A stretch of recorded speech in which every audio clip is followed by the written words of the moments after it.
Mesdames, Messieurs, bonjour, ravi de vous retrouver sur R7. Merci de suivre cet édito sur l'analyse juridico-politique de l'affaire Lassi Mbouiti, un édito que j'ai décidé de faire juste après avoir eu un échange téléphonique avec lui ce matin où il m'a fait savoir que finalement il allait de plus en plus mal, son état de santé se dégrade davantage au fil du jour, des douleurs aiguës, des vomissements, d'étouffements, des vertiges et des écoulements sans fin.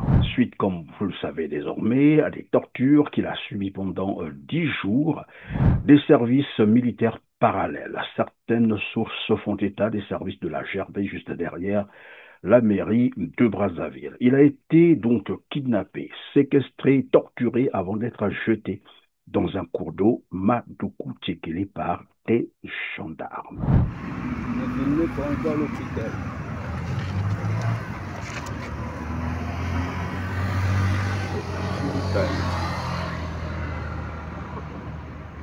L'objectif final était, vous vous en doutez, de l'éliminer physiquement, n'eût été la mobilisation sur les réseaux sociaux et des opposants politiques, mais aussi des acteurs de la société civile ainsi que des chancelleries internationales représentées au Congo-Brazzaville. En sus des tortures subies et de l'humiliation, il lui a été demandé de quitter le territoire congolais sous week-end au risque d'être achevé. Voilà dans quel état physique, moral, mais aussi sanitaire se trouve désormais notre compatriote Lassi Mbouiti sous l'indifférence de toutes les institutions de la République, si tant est qu'elles existent.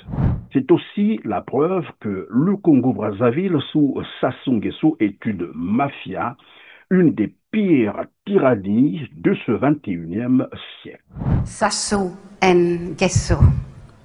Ici, vous êtes nombreux à connaître Nguesso, le président de Congo-Brazzaville, qui a sur la conscience et du sang sur ses mains en centaines de milliers de personnes. Il a laissé se perpétrer sur son territoire les pires exactions, le viol des femmes et les assassinats en masse. Cette affaire tragique vient de mettre à nu, à la face du monde entier, les 42 ans de crimes et d'assassinats politiques cachés, le vrai visage de la tyrannie de Brazzaville incarnée par Denis Sassou Nguesso, cet agent de la DGSE française, criminel déguisé en chef d'État. Des crimes contre l'humanité, des crimes de guerre, des crimes financiers et le mensonge éhonté qu'il incarne. Denis Sassou Nguesso, c'est le cas de le dire, et les éléments existent, c'est documenté, est un criminel et un esclavagiste. Nous sommes en 1962. Les Français insistent dans une note que j'ai là. C'est-à-dire, l'armée française insiste pour que Sassou soit officier d'actif avec le grade de sous-lieutenant. C'est très rare qu'on fasse un tel saut qualitatif au niveau des grades de l'armée. Mais ce qui est encore plus extraordinaire, c'est qu'en un an, le sous-lieutenant Denis Sassou Nguesso intègre l'école d'application de l'infanterie de Saint-Mexan. Donc il vient en France. Et quand il vient en France, il est instruit par un militaire qui est lui-même un ancien tortionnaire en Indochine. Donc il se rend compte que Sassou est très cruel. Sassou Nguesso est cruel, c'est un homme cruel.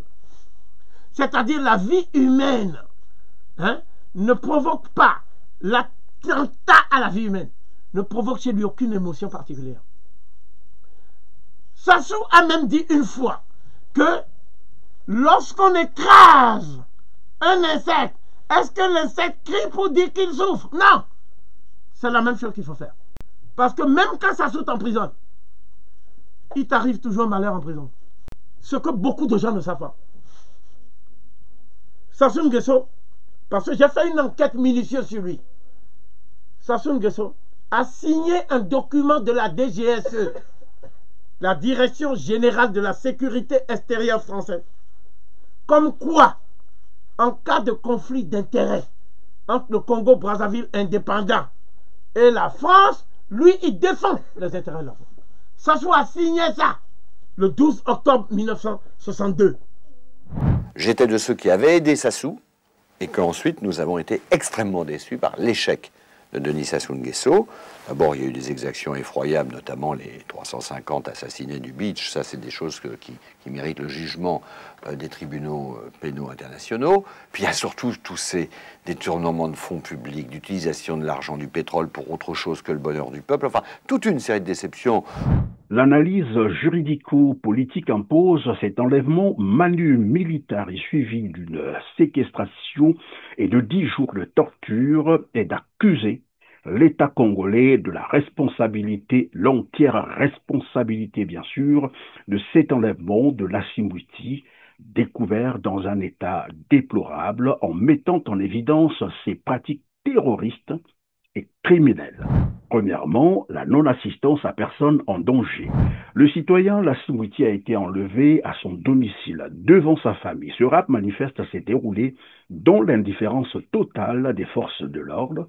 Leur absence immédiate pour intervenir constitue une défaillance grave. L'État, garant de la sécurité publique, n'a pas rempli son devoir fondamental, protéger les citoyens contre la violence. Deuxièmement, l'inaction des forces de l'ordre. Ni la police, ni la gendarmerie ne se sont rendus sur les lieux ni pendant ni après les faits.